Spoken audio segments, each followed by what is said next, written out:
In the final moments of their lives, the outcasts stood defiant against the overwhelming forces of the corrupt government. Their bravery and sacrifice were not in vain. As they fell, their actions ignited a spark that would grow into a raging inferno of rebellion. The citizens of Boris watched in horror as the corrupt government's brutal crackdown on the rebels was shown time and time again. The images of their martyrdom stirred the hearts of millions, awakening a long-dormant desire for justice and freedom. However, in a desperate attempt to quell the uprising, the government resorted to the unthinkable. They unleashed nuclear strikes on the rebel stronghold and on the technological powerhouse of the region, the Dwarfen Mountains.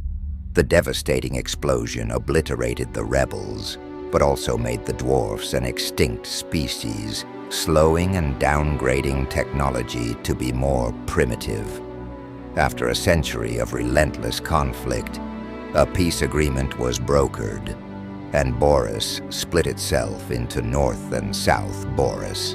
The scars of the 100-Year War ran deep, but they began to rebuild and heal. However, the memories of the rebels and their ultimate sacrifice served as a constant reminder of the cost of freedom. Yet beneath the surface of this newfound peace, tensions simmered. The lessons of the past were not forgotten, but neither were the grudges and ambitions that had fueled the war. As the world moved forward, the specter of war loomed ever present, a reminder that peace is fragile and must be vigilantly protected.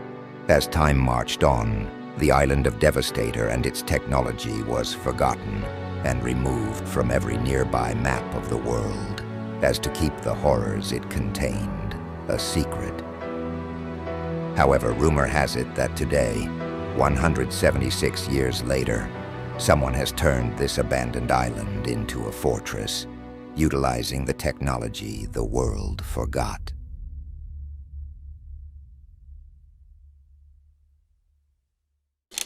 In the shadows of the setting sun, Dravik Ego Chekhov walked down the once familiar path to his homeland, each step heavy with memories and trepidation. His journey had been long and grueling, the taste of blood and ash still bitter on his tongue from the cataclysmic event he alone had survived. The city he remembered, vibrant and alive, was now a haunting skeleton of its former self. Dilapidated homes stood like ghosts, their windows empty and dark, whispering tales of abandonment and despair. Wild vines had claimed what little was left standing, weaving a tapestry of nature's reclaim over man's endeavor. Dravik paused at the threshold of his home, or what remained of it, a crumbling facade barely holding against the winds of fate. Memories of laughter, warmth, and family surged forward, clashing painfully against the cold reality before him.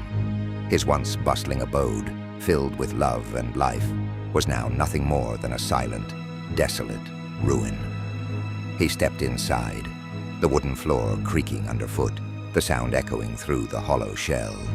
Dust motes danced in the fading light as he traced his hand along familiar walls, now marked with time's indelible scars. Every corner, every shadow told a story of what was lost. Among the remnants, Dravik found a tattered photograph of his family, their smiling faces frozen in time. He sank to his knees, cradling the image against his chest, the weight of solitude pressing down like an iron fist. Tears he had long held back began to flow, mingling with the dirt and grime of his journey. But as night fell, a single, stubborn flame of hate flickered within him. He rose, with the love in his heart entirely gone, knowing that those he lost would never be able to enact their revenge. Dravik Ego Chekhov was a survivor, a bearer of their legacy. The ruins around him were not just a reminder of what was gone, but a foundation for rebuilding. While the civil war is raging, he can plan. While Boris is killing each other, he can optimize. And when the time is right, Boris will fall, even if it means plunging the world into war.